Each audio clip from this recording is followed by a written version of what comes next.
أعوذ بالله من الشيطان الرجيم بسم الله الرحمن الرحيم ربي يسر ولا تعسر وتمم لنا بالخير وبك نستعين يا فتاح يا عليم. امید ہے کہ آپ سب اب بخیریت ہوں گی، ایمان کے بہترین درجے میں ہوں گی اور خوب نمازیں پڑھیں گی، خوب اللہ کو راضی کر رہی ہوں گی۔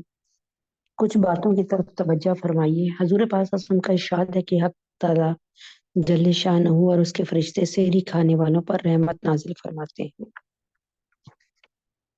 حضرت عبداللہ بن حارث سے ایک صحابی رضی اللہ تعالیٰ عنہ سے نقل کرتے ہیں کہ میں حضور پاک صلی اللہ علیہ وسلم کی خدمت میں ایسے وقت حاضر ہوا کہ آپ سحری نوش فرما رہے تھے۔ آپ نے فرمایا یہ ایک برکت کی چیز ہے جو اللہ نے تم کو عطا فرمائی ہے، اس کو مت چھوڑنا۔ حضور پاک صلی اللہ علیہ وسلم نے بہت سی مطلب کئی بار یہ فرمایا کہ اگر کچھ بھی نہ ہو تو ایک چھواری ہی کھا لیا کرو یا ایک گھونٹ پانی پی لیا کرو۔ نبی پاک صلی اللہ علیہ وسلم کا ارشاد مبارک ہے ہمارے اور اہل کتاب یعنی یہودیوں اور نصارہ کے درمیان جو ہے سحری کھانے سے فرق ہے، یعنی یہود نصارہ کے روزے میں سحری کھانے سے فرق ہوتا ہے، وہ سحری کھاتے نہیں۔ ایک جگہ ارشاد ہے سحری کھایا کرو، اس میں برکت ہی برکت ہے۔ تو سہل بن عبداللہ تستری 15 روز میں ایک مرتبہ کھانا تناول فرماتے تھے اور رمضان المبارک میں ایک لقمہ، البتہ روزانہ اتباع سنت یعنی سنت کی وجہ سے محض پانی سے روزہ افطار فرما لیتے، یعنی کہ سنت کو ادا کرتے تھے۔ تو کتنے لوگ ہیں کہ جو کچھ کھایا نہیں جا رہا ہوتا ہے لیکن اٹھتے ہیں اور صرف ایک گھونٹ پانی پی کر روزہ رکھ لیتے ہیں، سحری کا اجر ضائع نہیں کرتے۔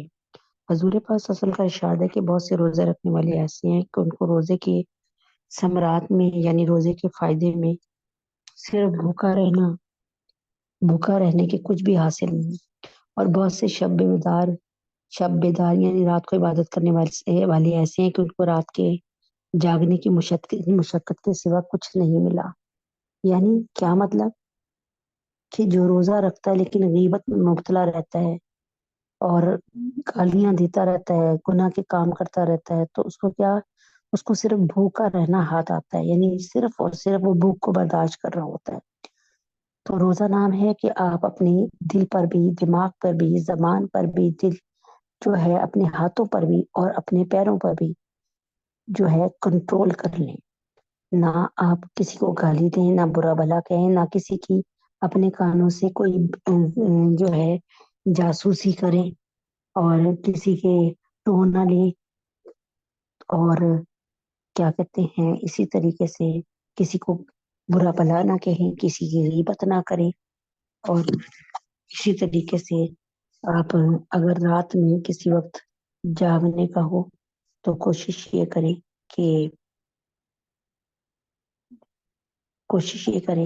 کہ اللہ تعالیٰ کو کے سامنے پہلے توبہ کریں کہ میں اللہ تعالیٰ میری آنکھیں کوئی غلط چیز نہیں دیکھیں گی، میرے قدم کسی غلط طرف نہیں جائیں گے، اور میری زبان کسی کا دل نہیں دکھائے گی، غیبت نہیں کرے گی، جھوٹ نہیں بولے گی۔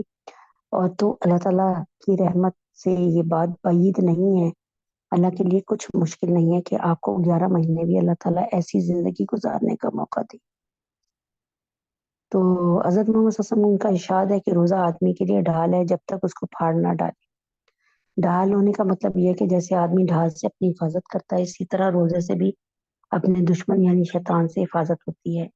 ایک روایت میں ہے کہ روزہ حفاظت ہے اللہ کے عذاب سے، دوسری روایت میں ہے روزہ جہنم سے حفاظت ہے۔ ایک روایت میں آیا کہ کسی نے عرض کیا یا رسول اللہ روزہ کس چیز سے پھٹ جاتا ہے؟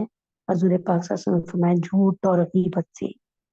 تو بار بار یہ بات سمجھا رہی ہے کہ نہ جھوٹ بولنا ہے، نہ غیبت کرنی ہے، اور پھر اللہ سے دعا بھی کرنی ہے کہ اللہ تعالیٰ باقی 11 مہینے بھی ہمیں ایسی ہی زندگی گزارنے کی توفیق دے۔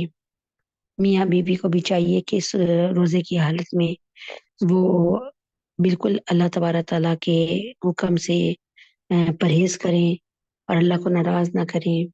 اور نبی پاک صلی اللہ علیہ وسلم کا ارشاد ہے نگاہ ابلیس کے تیروں میں سے ایک تیر ہے، جو شخص اس سے اللہ کے خوف کی وجہ سے بچ رہے حق تعالیٰ جل شانہ اس کو ایسا نور ایمانیت نصیب فرماتے ہیں جس کی حلاوت اور لذت قلب میں محسوس ہوتی ہے. اور ایک جگہ میں نے لکھا ہوا پڑھا کہ یہ نور واپس بھی نہیں لیتے، دیکھ کر اللہ تعالیٰ کبھی واپس نہیں دیتے. تو اللہ تعالیٰ صوفیہ اکرام نے فرمایا ہے کہ ہر ایسی چیز کا دیکھنا اس میں داخل ہے جو دل کو اللہ تعالیٰ سے ہٹا کر کسی دوسری طرف متوجہ کر دے. زبان کی حفاظت کیجیے، جھوٹ سے، چغل خوری سے، بکواس سے، غیبت سے، بری باتوں سے، بدگوئی سے، بد کلامی سے، جھگڑوں سے اپنی زبان کو بچائیے. بخاری شریف کی روایت میں کہ روزہ آدمی کے لیے ڈھال ہے، اس لیے کہ روزہ دار کو چاہیے کہ زبان سے کوئی فحش بات یا جہالت کی بات منہ سے نہ نکالے. اگر کوئی جھگڑا کرنے لگے تو کہہ دے میرا روزہ ہے، یعنی دوسرے کی یعنی لڑائی کی ابتدا نہ کرے، دوسرے سے نہ الجھے.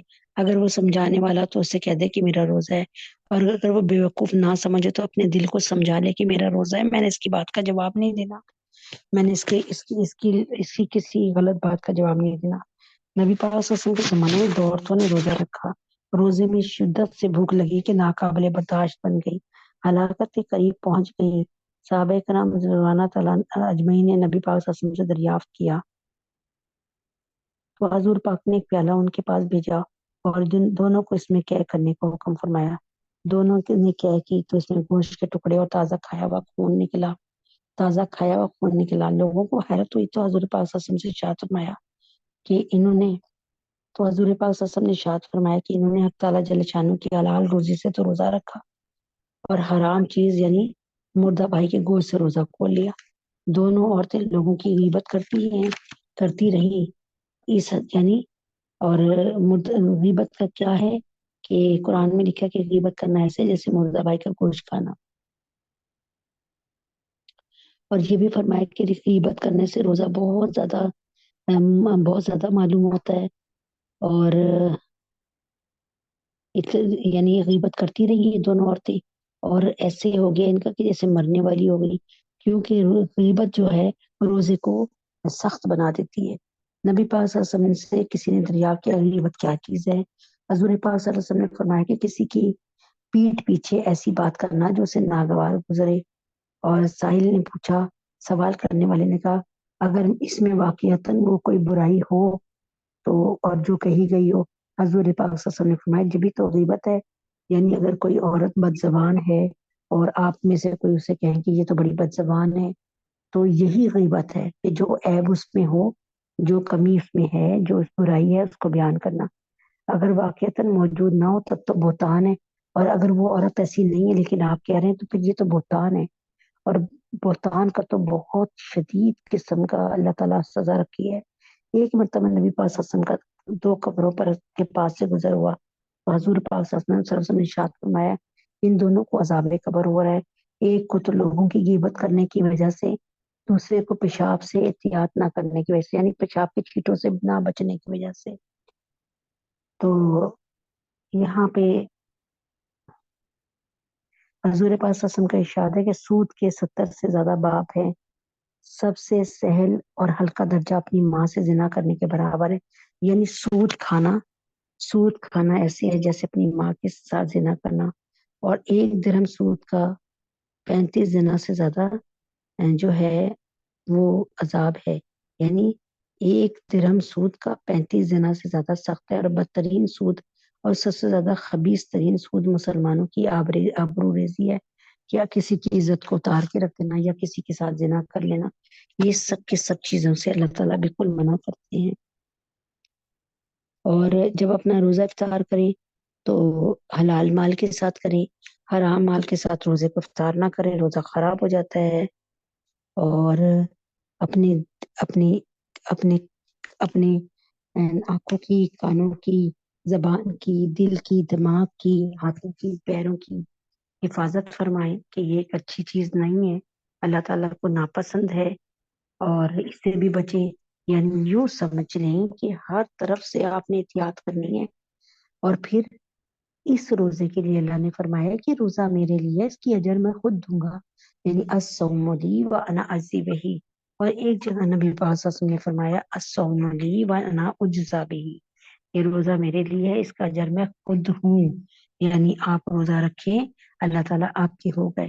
اب آپ اللہ تعالیٰ سے جو مرضی مطالبات منوائیں، اللہ تعالیٰ سے جو مرضی چیز مانگے، اللہ تعالیٰ آپ کو دے گا، کیونکہ وہ آپ کا ہو گیا ہے۔ تو کہنا یہ ہے کہ روزہ رکھنے کے بعد اپنے اس روزے کی قیمت جانیں جو اللہ نے آپ کو روزہ رکھنے کی توفیق دی۔ کتنے لوگ اسپتال میں پڑے ہیں، جا کر دیکھیں، اور حسرت کرتے ہیں کہ ہمیں روزے رکھنے کی توفیق ہو جائے۔ کتنے لوگ ایسے ہیں جو بے ہوشی کی حالت میں پڑے ہیں، کتنے لوگ ایسے ہیں جن کا کام اتنا سخت ہے کہ اگر وہ روزہ چھوڑیں گے، روزہ رکھیں گے، تو ان کی جان کے لالے پڑ جائیں گے۔ آپ کو اللہ تعالیٰ نے کتنی سہولتوں میں رکھا، کتنی آرام سے رکھا، گھر میں پنکھے کے نیچے بیٹھی ہیں، روزہ رکھا ہوا ہے، گھر میں اے سی لگا ہوا ہے، روزہ رکھا ہوا ہے۔ اب دیکھیں آپ کتنا اللہ تعالیٰ کا اجر ہے کہ اگر اس رمضان آپ پورے روزے رکھنے کی توفیق دے اللہ آپ کو، آپ روزہ رکھیں، اور اس رمضان آپ یہ کریں ایک اور کام کہ روزہ رکھ کر لڑائی جھگڑا غیبت، غیر مردوں سے اپنی نظر کی حفاظت، کسی بھی غیر مرد سے کوئی بات کرنے کی ضرورت نہیں ہے۔ بات کرنا پڑ جائے، جیسے دکاندار کے پاس جائیں گی سوٹ خریدنے کو، تو کوشش کریں اپنے سوٹ اپنی چیزیں پہلے لے آئیں، لیکن اگر جانا پڑ جائے تو آنکھیں نیچے رکھیں فرش پہ، اور کوئی چیز دیکھنا پڑ جائے تو چیز کو دیکھیں، غیر مردوں کو سے پرہیز کریں۔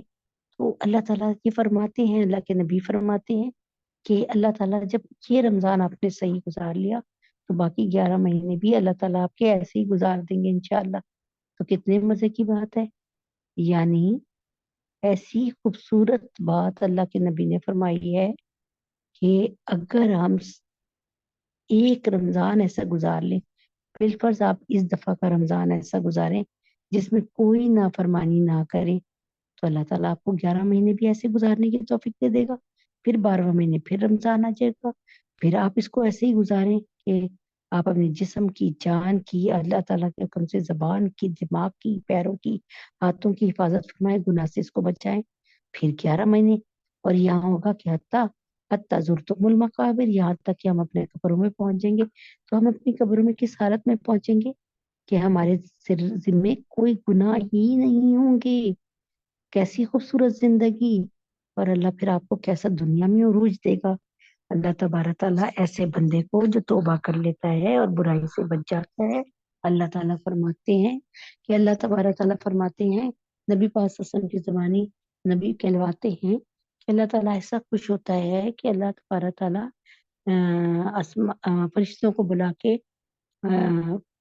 جو میں نے پڑھا کہ جبریل امی کو بلاتے ہیں اور بتاتے ہیں کہ یہ میرا ہو گیا بندہ، اس نے توبہ کر لی ہے، یہ نیک بن گیا ہے۔ تو جبریل علیہ السلام سے کہتے ہیں جاؤ تم آسمان کے تمام فرشتوں کو بتا دو۔ پھر اللہ تبارک تعالیٰ اتنے خوش ہوتے ہیں، پھر کہتے ہیں کہ جاؤ آپ زمین پہ اترو اور زمین والوں سے کہو کہ یہ میرا ہو گیا ہے، میرا بندہ، یہ بندہ تائب ہو گیا ہے، اس نے توبہ کر لیا، یہ میرا ہو گیا ہے، اب اس کی عزت کرو اور اس کا ادب کرو اور اس کی مدد کرو۔ تو اب آپ دیکھیے کہ اللہ تبارک تعالیٰ کے حکم سے جب دلوں میں عزت ہوتی ہے کسی کی، تو دل کرتا ہے نا کہ اس کی خدمت کی جائے اور اس کو کچھ نہ کچھ دیا جائے۔ تو ایسی ہی محبت اللہ تعالیٰ دلوں میں پیدا کر دیتے ہیں۔ تو میری پیاری بہنوں، کیسی ہے اللہ تعالیٰ چھوٹی چھوٹی چیزوں پر کس قدر کے اللہ تعالیٰ انعامات آپ کو دے رہے ہیں، اور کتنے ہی جو ہے شرم کی بات ہے اور افسوس کی بات ہے اور بدقسمتی کی بات ہے اور بدبختی کی بات ہے اور کم بختی کی بات ہے کہ ہم اللہ تبارک تعالیٰ کے اس لوٹ سیل سے فائدہ نہ اٹھائیں۔ دنیا میں سیل لگتی ہے، آواز آتی ہے آپ کو کہ سوٹ 700 روپے کا 3 پیس سوٹ، آپ بھاگی جاتی ہیں کہ ہم یہ سوٹ لے لیں، لیکن اس سیل والے کی بات کا اعتبار رہا، نبی پاک صلی اللہ علیہ وسلم کی بات کا ہمیں اعتبار نہیں رہا۔ اللہ ہم سب کو ہدایت دے دے، اللہ ہم سب پر رحم فرما دے۔ اور ایک حدیث سے پاک ہے جس کو بتا دیتی ہوں کہ حضور پاک صلی اللہ علیہ وسلم کا ارشاد ہے، بہت سے روزہ رکھنے والے ایسے ہیں ان کو روزے کے ثمرات میں بجز بھوکا رہنا کہ کچھ بھی حاصل نہیں، اور بہت سے شب دار ایسے کہ ان کو رات کے جاگنے کی مشقت کے سوا کچھ بھی نہ ملا۔ یہ والی حدیث جو کہ میں نے دوبارہ دہرائی ہے، اس میں یہ بات سن لیں کہ اگر آپ اس طرح کریں گے کہ روزہ بھی رکھیں گے اور اس کے ساتھ یعنی غیبتیں بھی کرتے رہیں گے، گالی گلوچ بھی کرتے رہیں گے، ایک دوسرے کو برا بھلا کہتے رہیں گے، تو اللہ تبارک تعالیٰ آپ سے خوش نہیں ہوں گے۔ اللہ تبارک تعالیٰ آپ کو یہ بھی ہو سکتا ہے کہ پوری عمر کے لیے اللہ تعالیٰ آپ کو ایسے ہی بنا دے کہ ہر وقت ہمارے منہ سے گالیاں ہی نکلتے رہیں، ہر وقت بددعائیں نکلتے رہیں، ہر وقت ہم لوگوں کی نظر میں ذلیل ہوتے رہیں۔ تو اللہ تعالیٰ فرماتے ہیں کہ روزے دار کی دعا کا قبول جو ہے وہ اللہ تعالیٰ روزے دار کی دعا کو ضرور قبول فرماتے ہیں۔ یعنی چشمہ فیض سے گھر ایک اشارہ ہو جائے، چشمہ فیض سے گھر ایک اشارہ ہو جائے، لطف ہو آپ کا اور کام ہمارا ہو جائے۔ حضور پاک صلی اللہ علیہ وآلہ وسلم کا ارشاد ہے کہ 3 آدمیوں کی دعا رد نہیں ہوتی۔ ایک روزہ دار کی افطار کے وقت، یعنی جب افطار کا وقت قریب ہو تو بجائے ادھر ادھر کی باتیں کرنے کے خاموشی سے کام کریں اور اللہ تعالیٰ سے درود شریف پڑھتی رہیں، کلمہ پڑھتی رہیں اور استغفار کرتی رہیں اور اللہ تعالیٰ سے بار بار دعا کرتی رہیں، بار بار دعا کرتی رہیں۔ ایک روزہ دار کی افطار کے وقت، دوسرے عادل بادشاہ کی دعا، اور تیسرے مظلوم کی جس کو حق تعالیٰ جل شانہ بادلوں سے اوپر اٹھا لیتے ہیں اور آسمان کے دروازے اس کے لیے کھول دیے جاتے ہیں اور ارشاد ہوتا ہے میں تیری ضرور مدد کروں گا۔ یہ ہو سکتا ہے کہ کسی مصلیحت کی وجہ سے دیری ہو جائے۔ تو جیسے آپ نے سنا ہوگا کہ ایک بادشاہ تھا، اس نے کیا کیا کہ وہ بڑا ظالم تھا، اس نے ایسا کیا کہ ایک بڑھیا کی اپنا محل بنایا، تو محل کو بڑا کرنے کے لیے بڑھیا کی ساتھ جھوپڑی تھی اس کو گرا دیا۔ تو وہ بڑھیا گئی بھی تھی کسی جگہ اور وہ اللہ کو کے حوالے کر کے گئی تھی اپنی جھوپڑی کو، اپنے گھر کو۔ تو جب وہ آئی تو دیکھا کہ گھر والے غائب اور بادشاہ کا وہاں پہ محل کھڑا ہے۔ تو بڑھیا نے ہاتھ اٹھا کے کہا اے اللہ، میں تو تجھے نگران بنا کے گئی تھی، میں تو تیرے حوالے کر کے گئی تھی اور اس ظالم نے میرے گھر کو گرا دیا، اے اللہ تو میری مدد فرما۔ ایسے روئی کہ اس کو دعا کرتے کرتے ہی اللہ تعالیٰ کے حکم سے اس کا پورا محل زمین بوس ہو گیا اور وہ بھی دب کے مر گیا، ظالم بادشاہ۔ تو اللہ تعالیٰ دعا جو ہے اللہ تعالیٰ فرماتے ہیں مومن کا ہتھیار ہے۔ تو کوشش کیا کریں کہ جب روزہ کھلنے والا ہو تو آپ کثرت سے بیٹھ کے دعا کیا کریں کہ اللہ تعالیٰ کوئی دعا تو قبول فرما لے آپ انشاءاللہ۔ تو اور روزے دار کی قبولیت کی دعا کی قبولیت تو آپ کو حدیث پاک سے سمجھا دی ہے۔ تو ایک تو میں نے آپ کو بتایا روزے دار افطار کے وقت جو دعا کرتا ہے قبول ہوتی ہے، دوسرے عادل بادشاہ جو ہے وہ جب دعا کرتا ہے، اور تیسرے مظلوم کی دعا، تو مظلوم کی دعا ضرور قبول ہوتی ہے۔ اس لیے مظلوم کی کسی کے ساتھ برا سلوک نہ کریں کہ وہ آپ کے حق میں بد دعا کرے، ایسا نہ کریں، بلکہ آپ سب کے ساتھ اچھا سلوک کریں اور سب کے کام آئیں، اور کوئی آپ کا دل دکھاتا ہے تو آپ خاموشی کے ساتھ اس کا جواب دیں، اس کو جواب دینے کی ضرورت نہیں ہے۔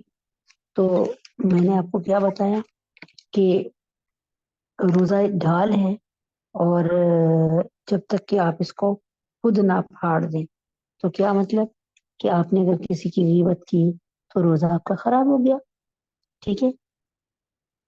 تو